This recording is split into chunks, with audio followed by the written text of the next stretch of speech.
Seattle today. I haven't been in Seattle for 10 years since I was an undergrad student, so it was neat to walk around campus this afternoon. I'm going to be talking about daylighting lost rivers. So it's a bit of engineering, but actually a lot of history that we're going to be talking about today. And then I'm going to go over some of the interesting, notable international and Canadian examples of successful examples of daylighting.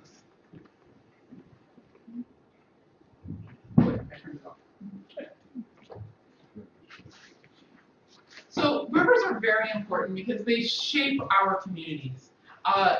Because they are a source of water for drinking, they are also our first source of power, they're a source of transportation. All of our major cities around the globe clustered near rivers because they provided all of these benefits. And so over time, as we've lost some of these systems, it really affects the community and the cultures that are there. And by returning them and daylighting them, you actually can create something new for the people in the city. And it's important for us to understand why we have so much lost natural infrastructure. And it's really easy to be critical, but in many cases there were actually very good reasons for why these streams and rivers were buried. Urbanization, so the development of a city, causes an impact on our urban streams. And this is known as the urban stream syndrome. When we develop, we have a massive change in terms of the landscape. We go from a naturalized setting with lots of vegetation to an urban setting. So water loses flow pathways that it had in the past. It can no longer infiltrate into the ground, it no longer evapotranspires, and instead, when it hits a roof, a road, or a parking lot, it's all diverted into runoff. So this is a fundamental change in the water balance, and our rivers reflect their watersheds. In many ways, they are the child of their watershed. And if you give a child nourishment, they grow up and they become healthy, balanced people. And if you don't, then you have social problems. And that's what we see in an environmental perspective with our urban rivers. So use Toronto as an example, and we can see the impact that development has. The islands that we see in the foreground, is what natural landscape Toronto would look like, forest. But today, of course, we have all the gray infrastructure that comes with having large densities of people in a small area. So the change in land cover affects the habitat and regime of the river. It changes the flow. We have higher amounts of water. We have flashier responses, more rapid responses. We have new pollutants and new pollutant sources as a result of that density and a result of that impervious surface, which affects water quality. We also disrupt the balance between water and sediment, and this leads to a change in the morphology or the structure of the river. And finally, these three things combined impacts the habitat, the viability of it as habitat, and basically leads to a degradation of the state. Up until basically most recently, rivers were often perceived as a hazard or a nuisance to those living in urban centers. And it's really important for us to understand why a river might have been perceived as a nuisance in the past versus today where it's seen as an asset. And this really comes down to public health. As we move past, back in time into the 1800s or 1700s and beyond, we didn't have the understanding of the pathways of pathogens and bacteria. And so people recognized that when you were near water, you often got sick. And so rivers were then associated with something that was bad for your health. And there were diseases that people could contract just by breathing the air near a river, because the concept was that the disease traveled through the air. And they didn't understand the actual pathway where it was you are consuming contaminated water. And so things like swamp fever, myiasis, lake fever, in many cases these were often malaria. We had malaria in Ontario. It was quite commonplace. but people didn't know that what was causing the illness was the mosquito bites that they got when they were in the swamp. All they knew is they were in the swamp and it was smelly and stinky and gross, and then they were sick the next day later. And things really, the city that takes the cake is, of course, London, which set the records for urbanization. They had the Industrial Revolution first, and all of the human waste, animal waste, and industrial waste ended up in the Thames. And this kind of came to a head in the 1850s with an incident known as the Great Stink, where there was a summer of particularly hot weather and the odors got particularly bad and the outbreaks of disease were particularly bad that something really needed to be done. And it was this event that led to the city adopting or approving the civil engineers' really outlandish proposal, which was to build a network of sewers to collect the waste from the city, collect the waste from these streams, and divert it away from the city center where it couldn't be affecting the public health.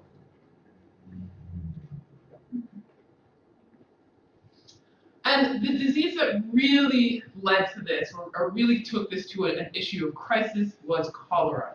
So with the industrialization and increased travel between India and Europe, cholera spread from its original geographic location of the Indies through Europe, and this led to severe epidemics.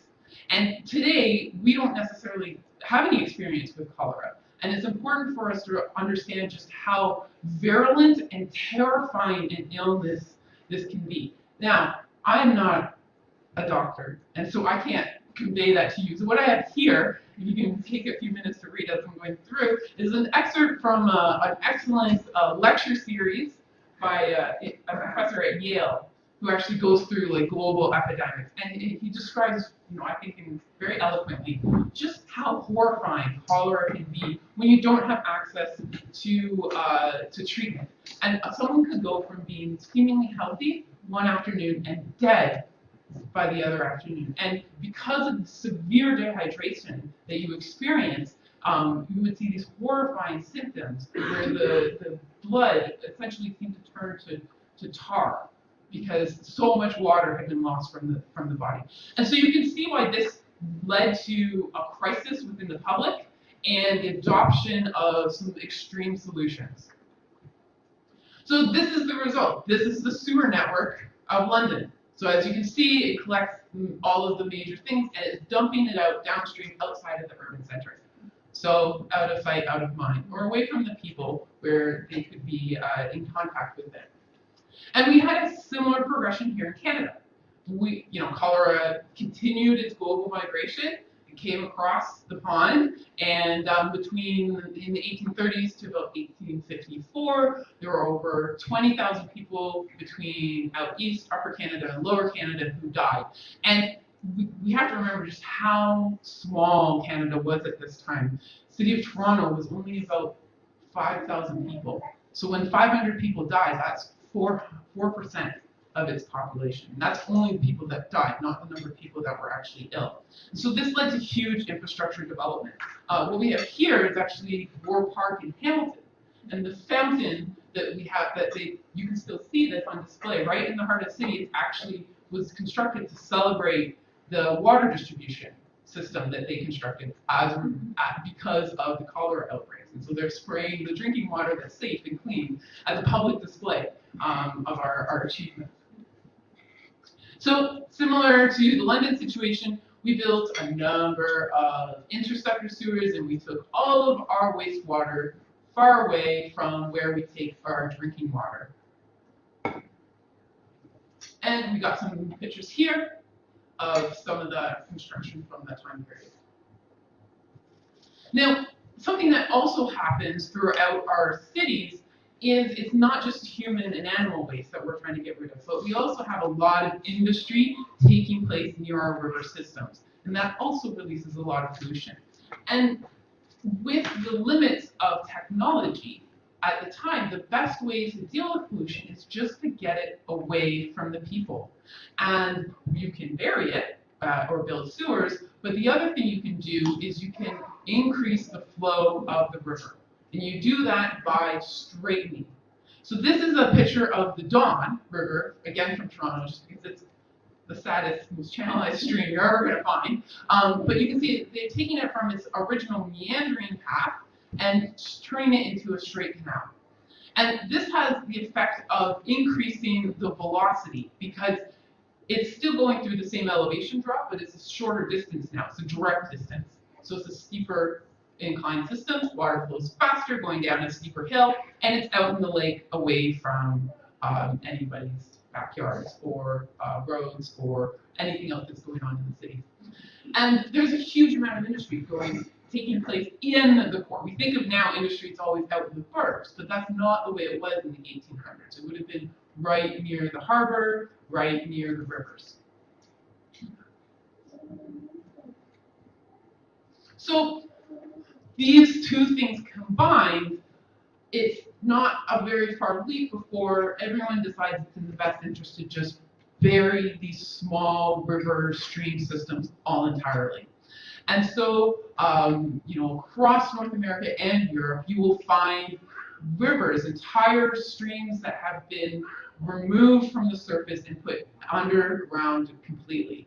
One of the largest ones in Toronto is the Garrison Creek. You can see here an old map showing the old valley, and of course the road's just going right on top. And this is a quote from the Toronto Star at the time, just sort of showing how when these systems were buried, it was met with like praise and a lot of public support because they were not perceived as being valuable. In fact, they were perceived as a nuisance or a hazard to public health. Now, don't think you guys are getting off the hook. It can just easily, it's not just Toronto. Peterborough has its own examples of buried creeks and rivers. And the one I'm going to talk about today is Jackson Creek. So similar to the Don, there was a lot of industry that took place on the shores of the Jackson Creek. You had sawmills, tanneries, foundries, breweries. All of this stuff consumes water and then releases polluted water. You can see remnants of it. The fact that the spacing, if you look at the blocks between George and Albert, they're really far apart compared to everyone else. That's because there was something in the way of the little river or creek. And many notable buildings are actually directly on top of the creek. So we've got some examples that are here, the bus terminals, some of the parking garages. This company isn't in existence anymore, but they actually use the river to test their canoes. So they have like an opening underneath, so you could put your canoe down and check that it didn't have any leaks and everything. So it was kind of an asset. But yeah, so it's a pretty hollow creek, let's say. Similar, there was also public health concerns. There were incidences of colors, rainbow colors in Jackson Creek as a result of dyes being released. It received the waste from Peterborough's first toilet. And we can see here, this is, again, one of the original maps.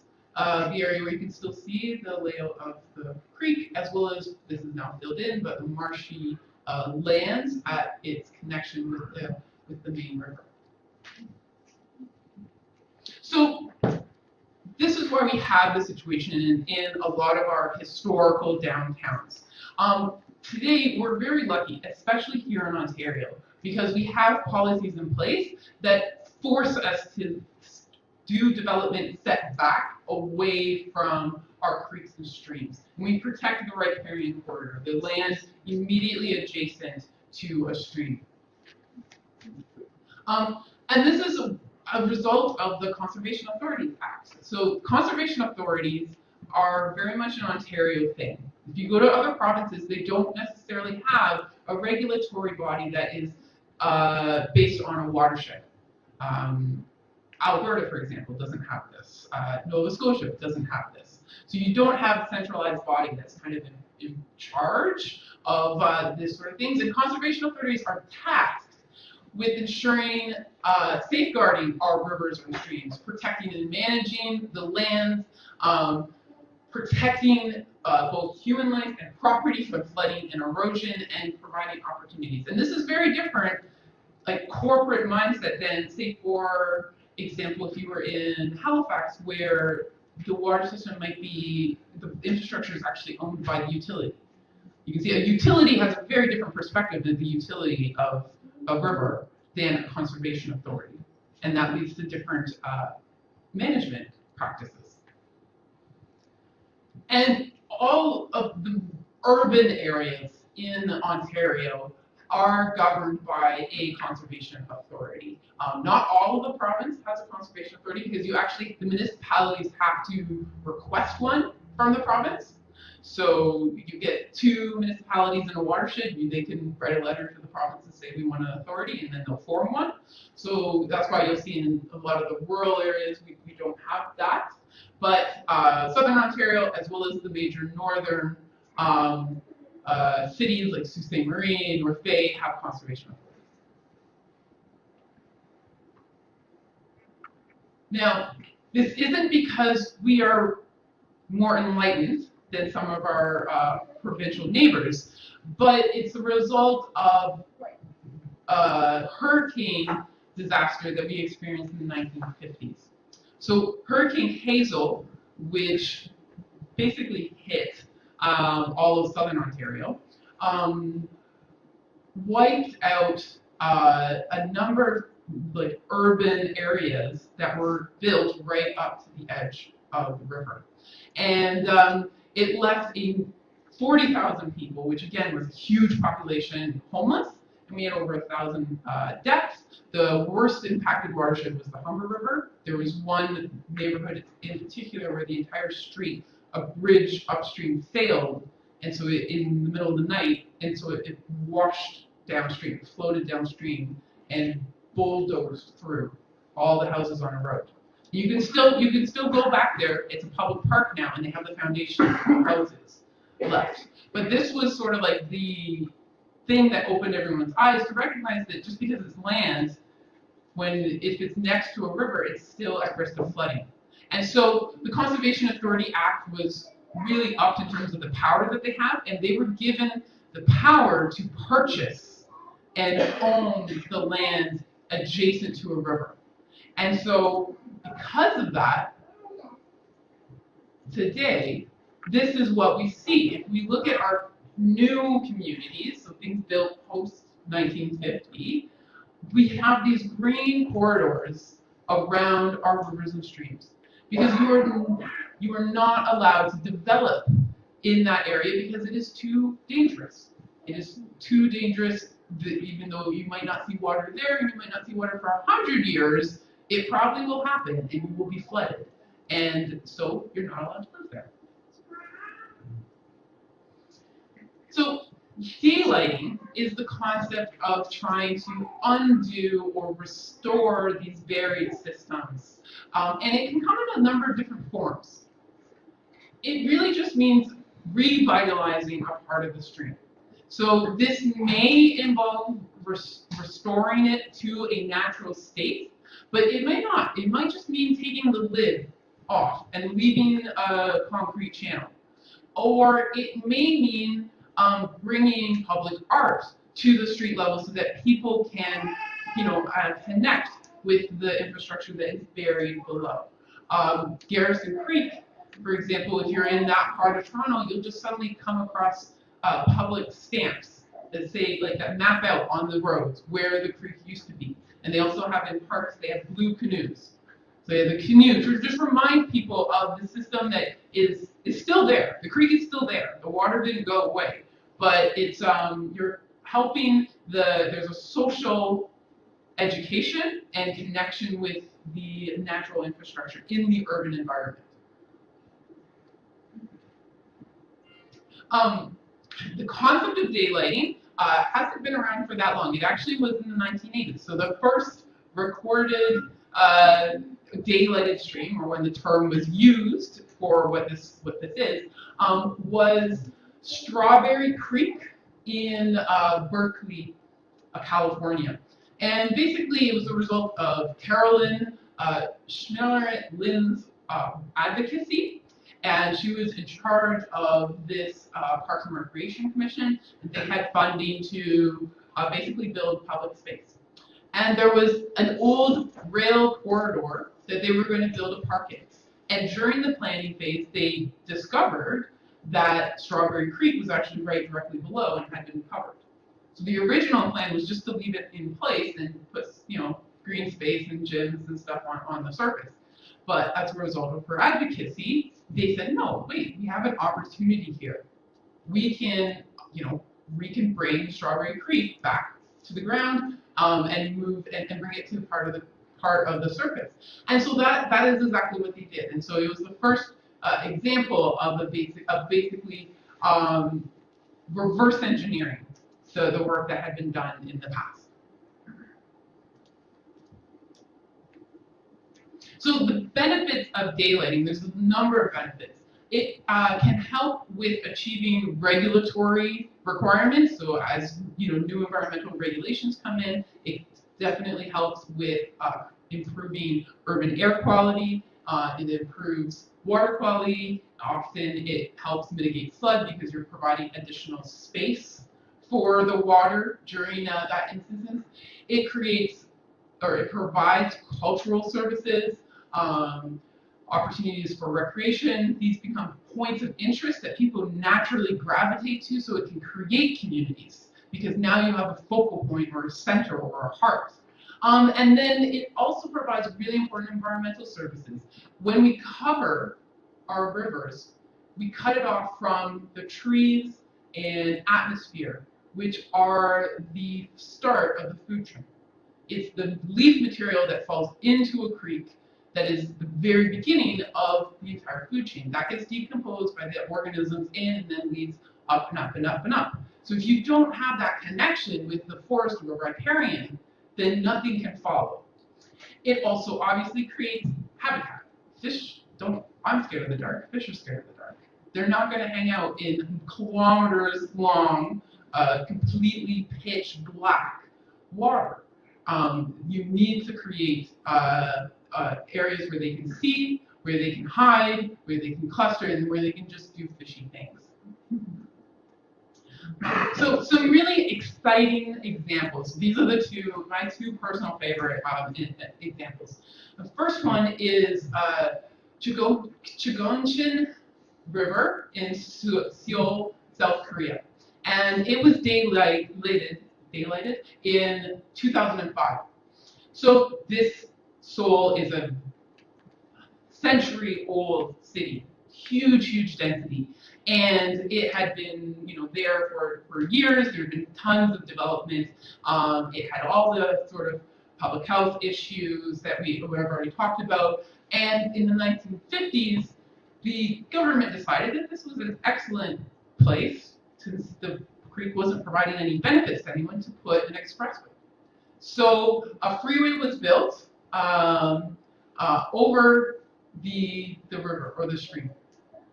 And at the time, too, this was applauded and excited because it was a feat of the development of the country to show their prosperity and the fact that they're moving into the 20th century and we have cars just like the rest of the world. And so that was great. However, over time, the expressway became less and less successful. Someone from Toronto, I can tell you that this happens, and they get full. You build them and the cars come and you're not flying, and it's not a beautiful picture of the future. It's 3 hours of travel to go 2 kilometers. And so as we move forward, eventually the conversation started to come that, this expressway just isn't working. It's not providing the transportation link we thought it would. And in fact, it's causing a lot of problems that we don't want. And in a little twist of irony, the mayor, Lee Munbach, was actually the former president of the company that built the expressway. He wasn't the one, but he was the president at another point in time of the same company. And he ran on the idea, in the elections of let's do stuff differently. Let's pull something down, even if it's something that my company built. So he ended up winning it as sort of like this was a legacy project for him. The expressway was demolished.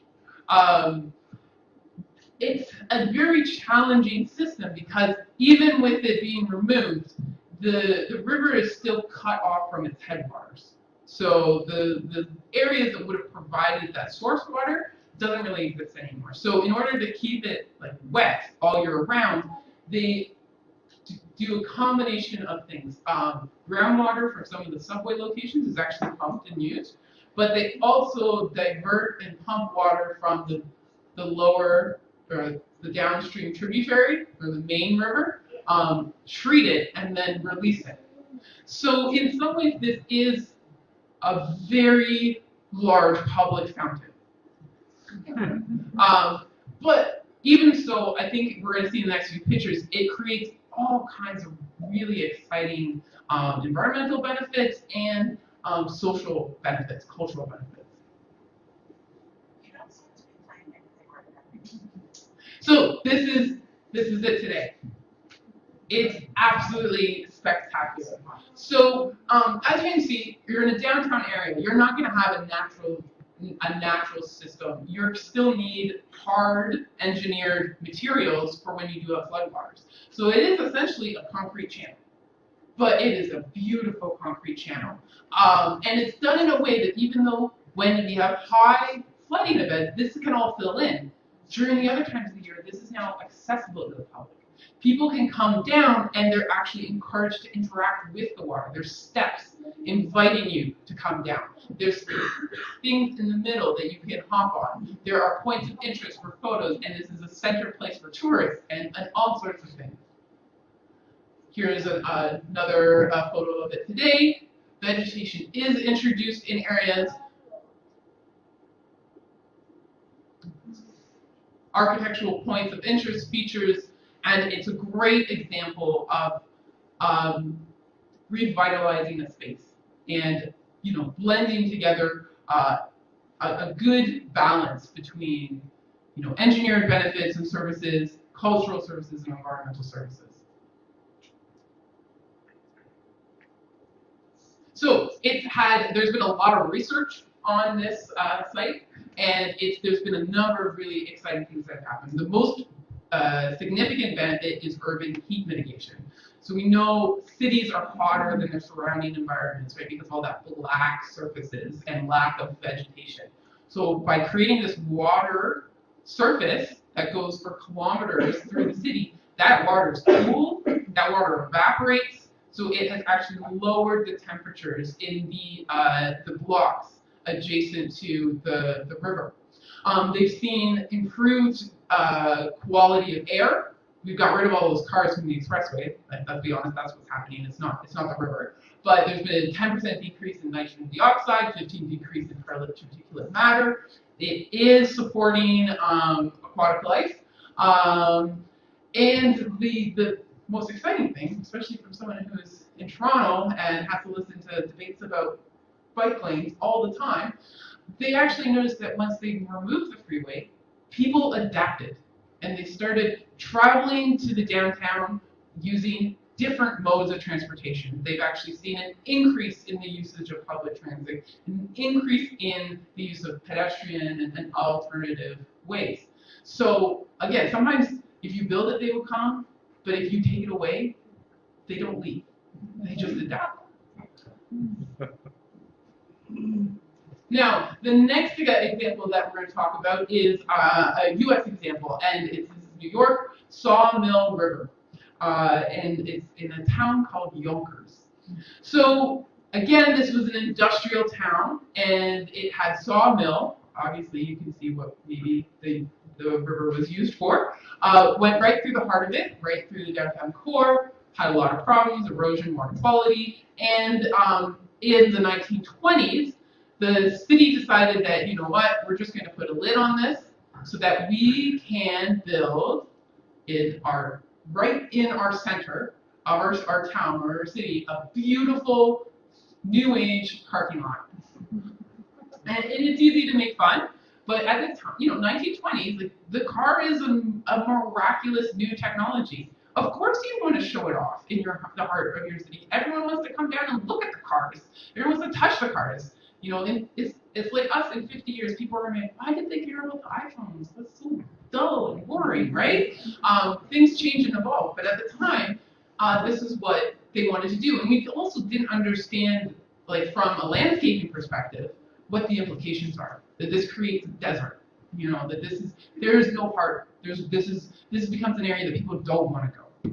And so, as a result of basically motivated for downtown revitalization, the city decided in the 2010s that they were going to get rid of that plaza, move the parking to a parking garage just 2 blocks away, like elevated garage, pretty expensive, but still, and instead create a green space in the middle. The idea that would then draw people in so that they could start, repopulating their downtown.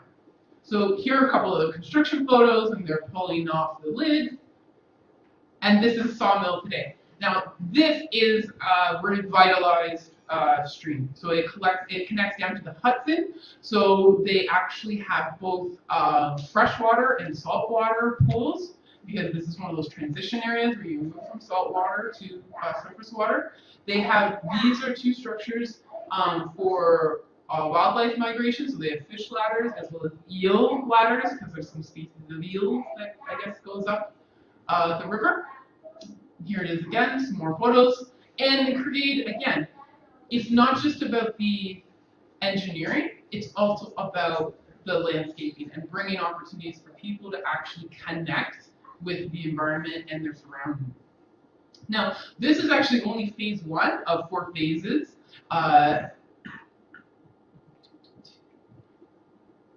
And what they've done here in the second phase is they've actually taken some of the vacant lots that they have in the downtown. They've removed or whatever was there, and they've built a system of suspended walkways. So you can actually walk over some of the buried or depressed sections. Because again, realistically, like daylighting isn't about undoing the city. We need places to live. Like we are going to have cities. It's about creating a balance so that we can interact with one another. And so here you can see there's just really interesting locations where you're walking over here, but you can look down and you can see the river. You can see the engineered, like the old bridges, made out of masonry and the arches.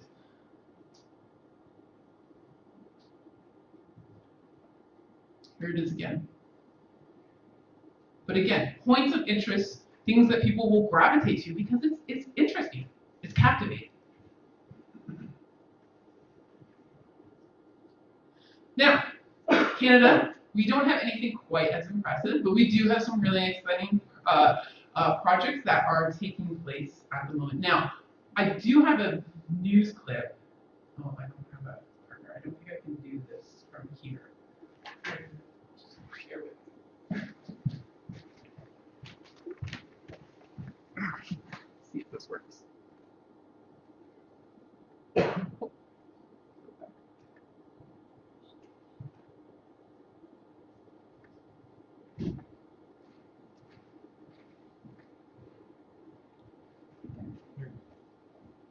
Audio?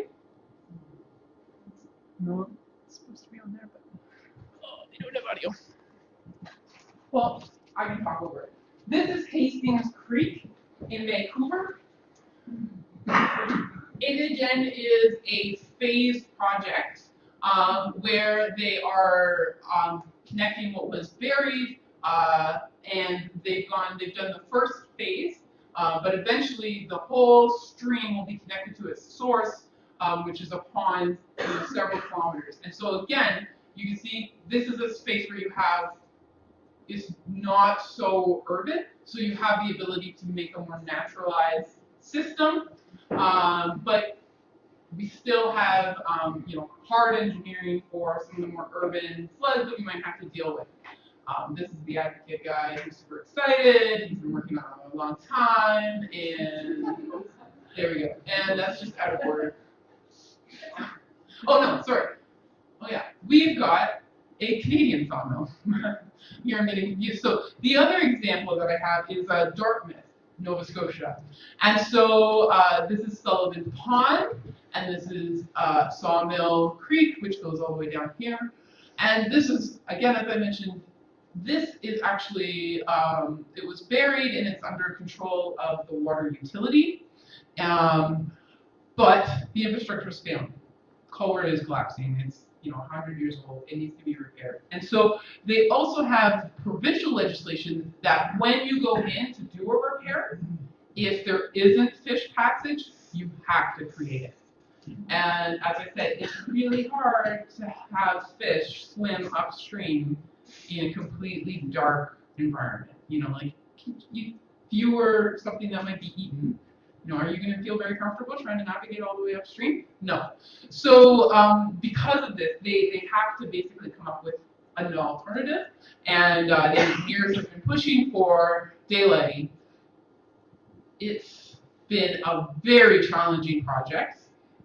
Here's a picture of what it was before it was buried. But they are actually starting with it.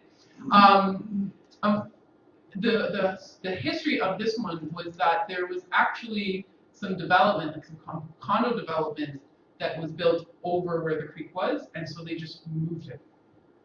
They moved the creek. And of course, you'd like to put it back to where it originally was, but now there's a building there, so that's not going to happen. And if we go even further back in time, it's on the other side of the building. Well, there's a bunch of historical buried lock systems, like canal systems, that the city is committed to, like architecturally, like investigating and artifacting and all this sort of stuff. So even though that's really where the river was, like we don't want to lose that cultural heritage. So long and the short of it is that the first half isn't going to be that exciting. It's basically they're just taking the lid off, but it'll be a concrete rectangle. But it's still a start. And as they move further up, there's the urban stress isn't quite as dense, so there should be more opportunity to create a more exciting and more interactive public space. Now, let's get back to the world. As I said, we have buried streams up here. And the idea of daylighting Jackson Creek is not a particularly new idea. If you go back 1957, we had proposals. We got a picture here of some of the park plans to possibly daylight sections going through the downtown.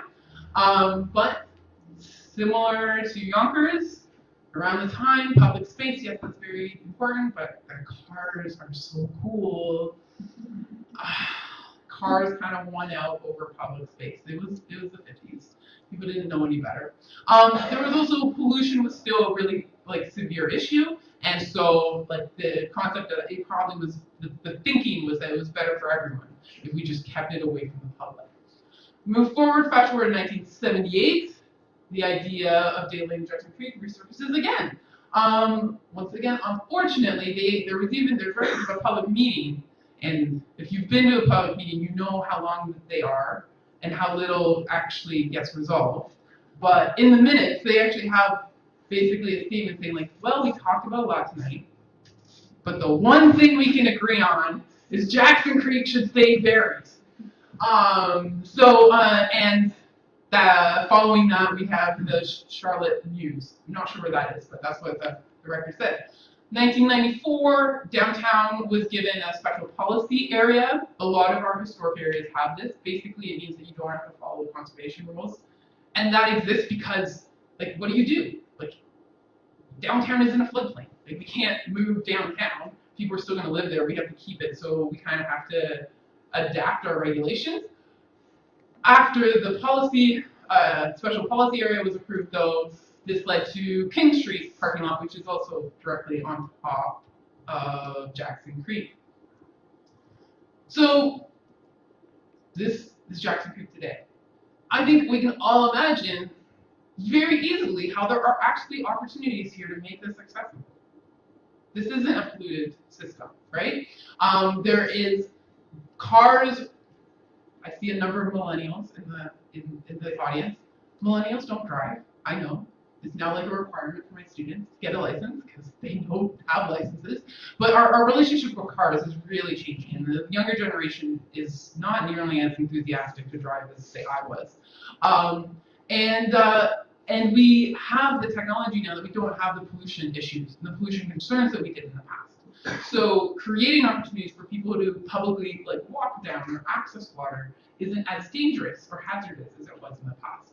So what do we really need for change? In the examples, every example that I've ever come across, there's sort of two things that really stick out to me. First is public advocacy, and you go right back to the very first Strawberry Creek. It was a citizen who really dug her heels in and said, no, I want to do this. A citizen who was volunteering, a citizen who was really, really engaged. But citizens can't do it alone, because no matter what, these projects are going to be challenging, they're going to be technical, and they're going to require money. And so without the combination of advocacy and political will, that's when you really see stuff. And so having civic leaders that have the will to do something different and, I think outside of the box is really, really essential for having this kind of dramatic change. So that basically concludes. I think what I'd like to kind of close with a little thought. This is a cute little poem that I like. Rivers are important. Rivers are things that we connect to. And I think Trent, your campus is around a river. I don't need to tell you, you know. But we can learn from the past. We shouldn't judge the past. That we will one day be the past and we'll be judged just as harshly. But with some advocacy and some political will, we really can do interesting things and create more vibrant, more livable cities. Thank you. If you have any questions, email. I'm also on the Twitter sphere. But thank you so much.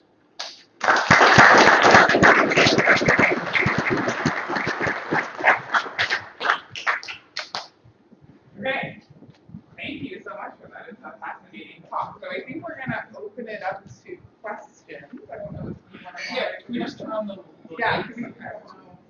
There was some like adjustment over here.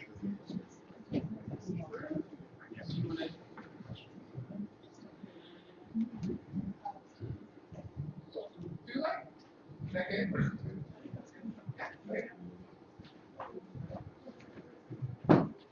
Yeah, also you should take this opportunity to get food if you need more.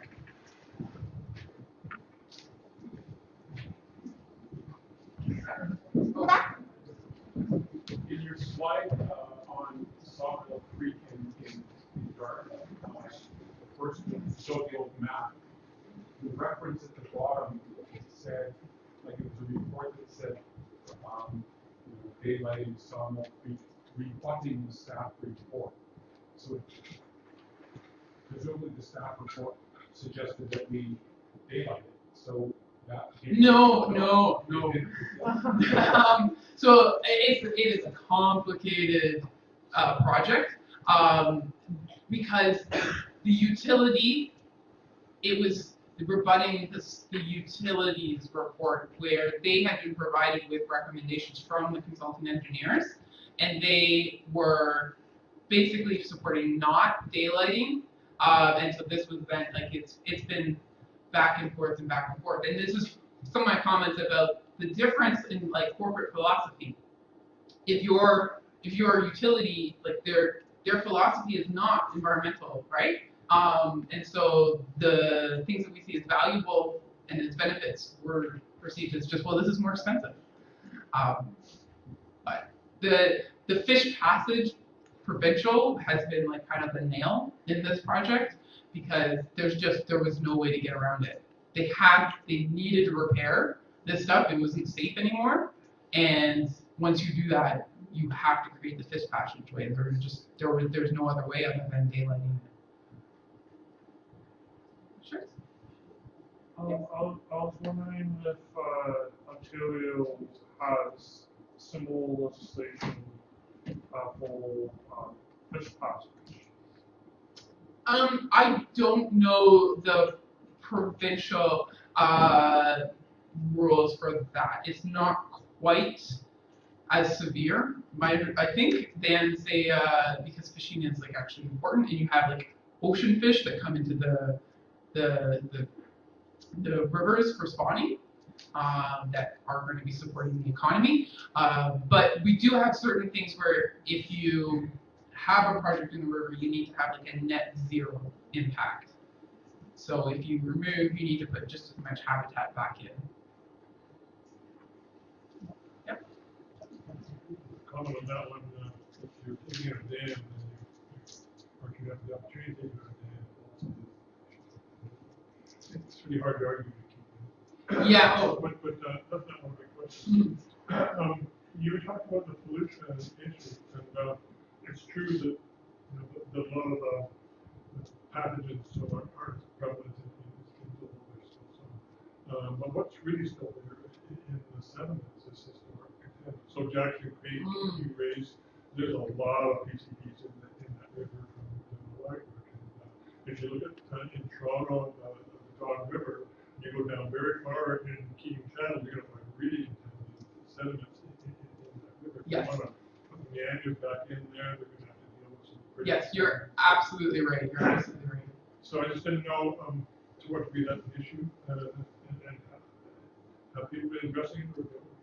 So again, it comes down to the nature of the project and what type of risk and public accessibility is trying to be built. If you are creating an urban like park space where you're expecting people to actually interact with the water, then the level of safety and pollution mitigation is much higher than if it's say an elevated walkway, where there's opportunities to view but not touch and possibly consume water that can be dangerous. So each project is unique, and it comes down to what are the goals, like what are you trying to do? Are you just trying to create opportunities for fish to travel, opportunities for the public, flood, or whatever else? Yes? I was kind of wondering, just kind of the scope of this issue. Like in Toronto, do we know how many rivers are covered right now? There's there was a PhD student who did like a whole like thing on specifically on Toronto. I think he was from York, and it's called Vanishing Point. And you can see the map of all of the like small tributaries that have just been pulled away. There's a tributary that goes through the University of Toronto campus. It's called Untitled Creek, that is completely buried. But yeah, there's probably about 7 to 11 just in like historic Toronto alone. I don't even know like as you move throughout the GTA over to say Scarborough or Etobicoke, what else is kind of buried on those sides as well. Like there's a lot. Yes? Yes. I'm familiar with the watershed management plans and what organizations are responsible for that. And can there be a cooperation between towns, provinces, and governments in putting together watershed management plans which can actually protect and help people in cities that areas? Yeah. So watershed management plans, those are conservation authorities. And so they're sort of like halfway between the municipal and the provincial, political spheres, because they bring together the municipalities within a watershed. Water resource management in Canada is delegated down to the provinces. The feds really haven't been that involved, although they do have some things happening now because of some of the severe, flooding events that we've had in the past. So there is like funding for that, and this actually creates a really unique issue for First Nations, because First Nation communities deal with the federal government; they don't deal with the province. And so almost all of the First Nation reserves across the country don't have floodplain maps. because they're on their own. Each community is on their own. So yeah, there isn't a good connection at this stage between province and federal levels. Yes, with respect to that connection, the Federal Fisheries Act is really the only legislation across Canada that can manage and protect water. Yeah. And what happens is the federal government says, oh, well, the province is going to protect this process of conservation. I think it needs to be considered that this needs to be brought together in a department of manage. Yeah, and of course, because our water systems too don't care about provincial boundaries. You know, they go back and forth. So any suggestions on how that could happen? No, I'm sorry. Yeah, I'm not familiar enough with like the federal legislation to be able to kind of comment on what we would need to do next.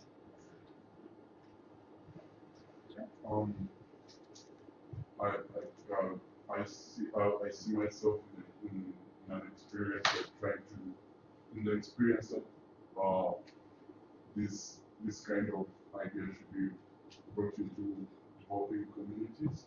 But again, I don't see it working because these are developing communities, and after destroying space, or destroy any space just to prove how what they are with their money, or how the economy is stimulating everything in life. So the question is, what would be the best way of pulling every person or anybody involved? Yeah, well, I think the message that I take from this is the fact that what daylighting as a project brings to is the hope that mistakes can be undone to some degree. You know, in many cases, the projects that I'm showing now, it's only after the society had developed to a situation where the much more pressing environmental and human challenges have been dealt with. You know, we're not having cholera epidemics. If we were, we would not be proposing to like open these systems back up. And I think it's important not to lose sight that, you know, human life is definitely it has to be our first priority. And so I think the other sort of approach that we can do is the education of developing communities and countries have the opportunity to leapfrog and not make the mistakes that some of the Western countries did, and learn from what we're undoing now as things to avoid. But it's not. I don't have a simple solution of how you can stop this sort of stuff. Yes. I was very interested in the picture you showed of Garrison Creek. And I've seen Battle Creek, had the chance to go open up. It's absolutely gorgeous. The water is the clearest I've ever seen in any of the streams in Toronto. You know, the Humber, and you can't see it further than your hand. But I just wondered, if Battle Creek was opened up even for a short distance, or other creeks were opened up in short distances, even if it doesn't provide sort of habitat being all the way along it, it would expose people just as your little images of canoes to what's going there. And thinking logically. And I wondered what evidence you have of that occurring within the places that you studied. Yeah, well, Tattle Creek in particular, if you're familiar with the U of T campus, Philosopher's Walk is that's the creek, and so I'm like, well, it's not that nice a space. People think it's nice, but I find it very dank and not very like inviting. There is actually like the opportunity to daylight it, and you could make it work. What isn't there is the public awareness and from the university's administrative way, like the will to do something different. But the Korean example, that even though it's a large scale, it is only like a small section, and in fact, it's not even natural water that they're wetting with it, and you can see all the benefits that it creates. that you know, you improve the urban environment by having you know, open water systems. So even small sections will provide a number of positive outcomes for the community and the environment in the city. There's a cascading effect on public opinion. They see a little bit of more. I don't think there's been enough study, honestly, of it, because this is such a like recent phenomenon, and the really notable examples, like the really big ones, are actually like 10 years or less old. So the long-term sort of like observation isn't quite there yet, in terms of like what happens. But I suspect that there is a cascading effect, and that they really do transform their centers. But the academic community says like we'll need to wait another few years and get some science to back that hypothesis up. So I'm wondering about the generation of political will and what that but so my question is kind of about like, is the way that you generate that political will to emphasize the ecological benefits, or is it the way that you generate that is by kind of offering to gentrify the landscape, right? Because it seems to me that part of what this is making cities more livable for rich people in Toronto, right? Who can afford to live near these amenities, these environmental amenities, and so on. So yeah. So I'm being a bit, you know, snarky, and that's not my intention. But I'm wondering how it is that you sort of power that political will. What's the best arguments that you've seen that have actually worked? It definitely is when you can merge the financial benefits with environmental benefits.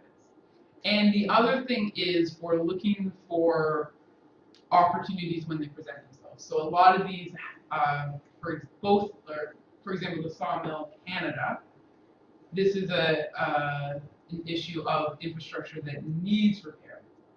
Same with the Korean one. It was a transit thing that was not working.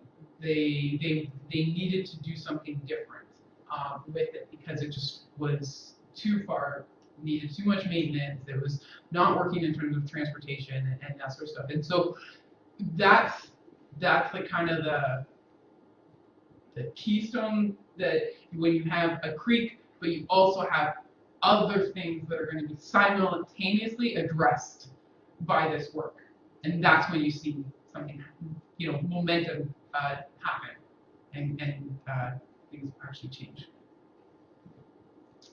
At the beginning, you showed pictures about how much water is getting into the groundwater, like from rain and snow and whatnot.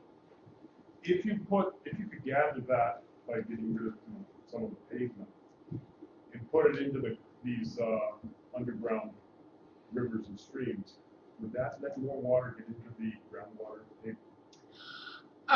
So this depends very much on geographic location and what the water balance is.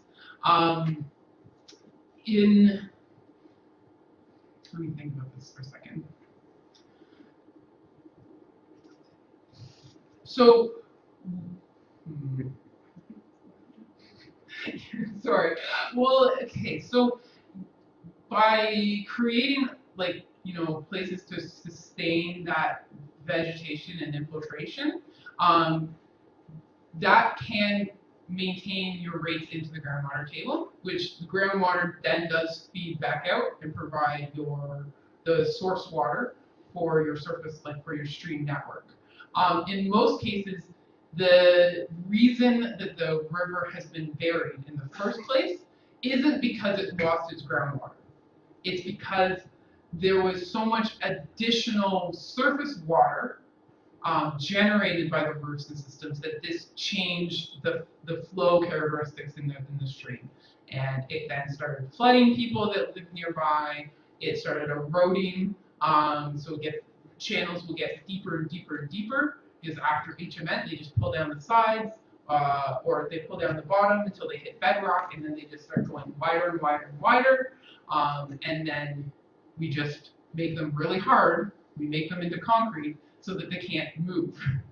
And then you bring in the problems of human health in the past and pollution, and it's just a nasty situation that everything gets buried. So urban or buried rivers are very much a legacy infrastructure that we have in our cities as a result of the technology limits when the area developed. Now, today, with new development, greenfield development, we can try and prevent that from happening in the first place by using those types of technologies that you talked about, that are going to help maintain pre-development water balance conditions. Did that answer your question? Yeah. Okay. Thank you. Thanks very much for your presentation. I was really excited to hear about it. I've been interested in Brookdale Creek, runs from Chemung Road underneath Chemung Plaza and then down to Garrison Creek.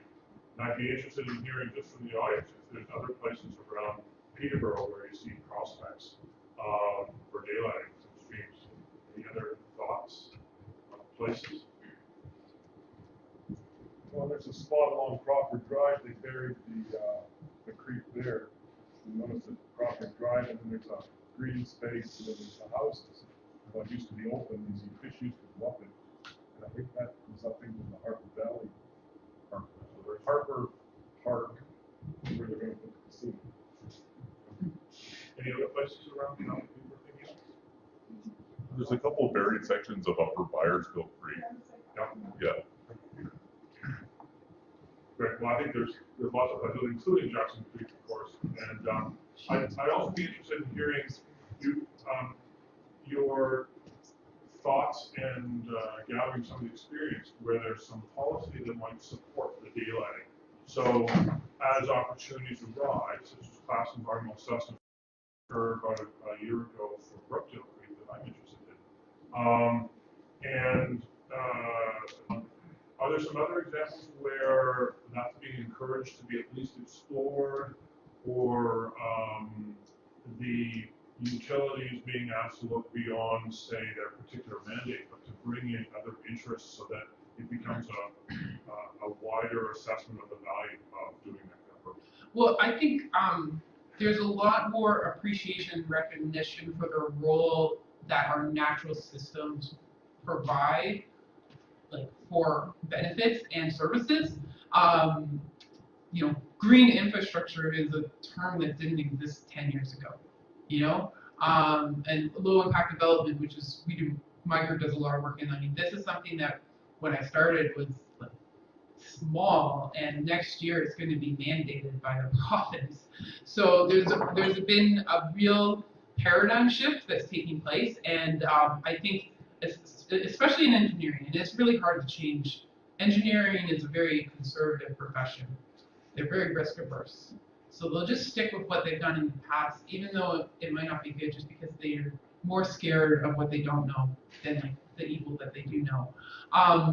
But there has been that change where there's a real acceptance or acknowledgement that sometimes the best way to protect the public is to keep the natural systems in good condition.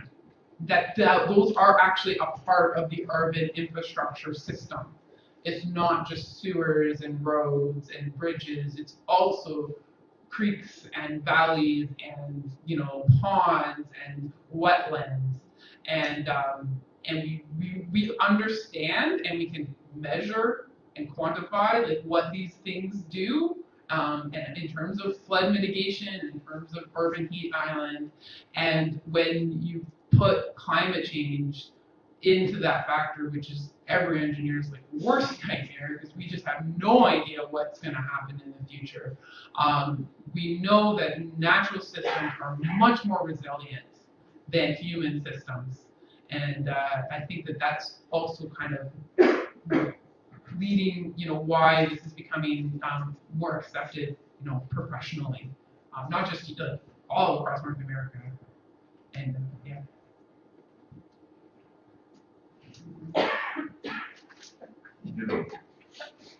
So along the same line, I was wondering with the projects that you presented tonight, was there companion engineering planning to look at innovative ways like low impact development of treating the water and reducing the quantity?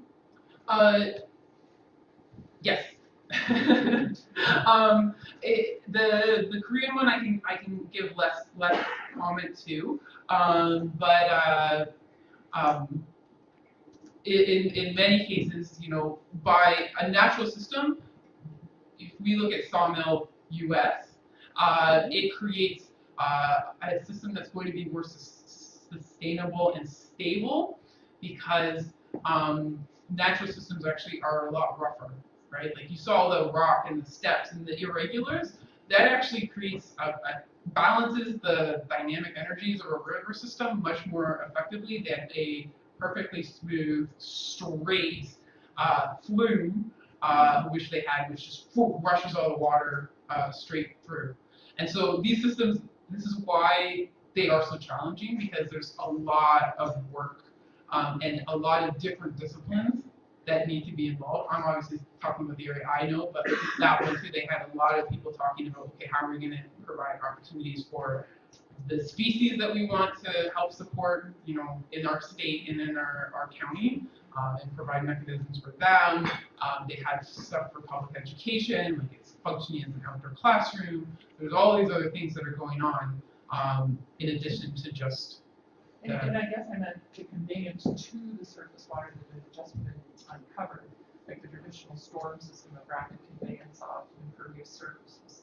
Did they do a companion type of project to reduce that? Yeah, I would say in general these operate in isolation. I mean, ideally that we should be looking at entire systems together. And as I said, like rivers are the child of their watershed. But because these tend to focus on a very small geographic area and they're challenging just in their own right, they're normally like capital investment projects that are independent of broader watershed level practices. That being said, there is a lot of watershed level stuff happening across the province that is very, very, you know, positive. We've got GreenUP people here today, but you know, in Toronto, we've got the GreenUP bylaw that's been in place now for like 10 years. Mississauga's got stormwater utilities. We've got, you know, low impact development happening all over the province, and yeah, it's a good time to be a stormwater engineer. It's very rewarding. Okay, we'll go to the side. Thanks for the presentation, it was great, and I'm sure you're getting tired of answering questions. So I'm really going to just build on your answer to the question of leveraging political will. And that, you know, I'm a landscape architect, I'm an environmentalist kind of a guy, and I hated numbers in school. Absolutely hated them, which is why I probably ended up where I am. But I've realized that I love numbers now, and you have to love numbers so that you can quantify what the project is and what the project will do. And it's no longer, it's never been good enough to say we have to save this environment for our grandchildren. We have to say, if we go forward with this project, we're going to, the heat island buildup is going to be reduced by X. That means people will shop in your downtown more. And we need to hear those kinds of numbers come forward so politicians get back in the face with them and talk to their staff and say, we have to start doing some of these things because it's going to be economically good for our community. So as much as it is environmentally the great thing to do, which probably everyone in this room is here because of that, we have to put our aspirations to numbers. Yep. So that the bean counters of the world that spend money on these projects will free their pockets up for it. So that's, you know, I hear all the kinds of projects that are debated in council, and nobody comes forward and says, well, here's an angle from a public health here's an angle from financial. And if you combine those two, or you have the medical officer of health sitting in the room supporting the project, or you have hard numbers that are undeniable, then those projects get leveraged really quick. But the numbers have to focus on what's good for the community. Yeah, and I 100% agree because, at the end of the day, politicians are not elected by grandchildren. They're elected by, the people that we have here and today. So you have to have immediate impact, and you have to be able to put numbers to that. And I know what you're saying about numbers. When I was coming through, I hated stats. I thought stats was the most useless, and that's actually the only math I use now. And I love stats. It's the most beautiful math in the world. And the power about numbers is actually, we don't realize this, but it's actually describing the truth, the reality, and helps you quantify change, that's what life is change. And so what I can suggest is the exciting thing is that there are these projects happening now, and there will be numbers. There already is numbers from Seoul. I can't wait to see what we hear from Yonkers, because Seoul is an amazing project onto its own, but this is a complete revitalization, and it's a Rust Belt city. So with lots of issues in the downtown, and I'm so curious to see what happens as this continues, because it was only built in 2012. It's only 5 years old. So, yeah. Yes. Just expanding even more on that, and I'd be interested to hear your feedback, having kind of come from this world of engineering a little bit.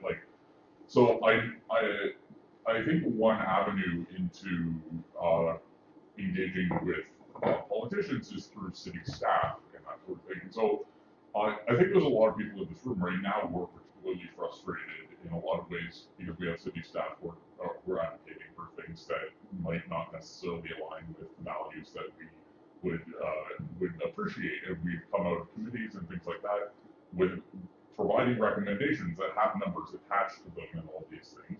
And then when it comes time for staff reports, we get options A, B, and C, and city staff, but we really recommend option A, which is their own personal pet option.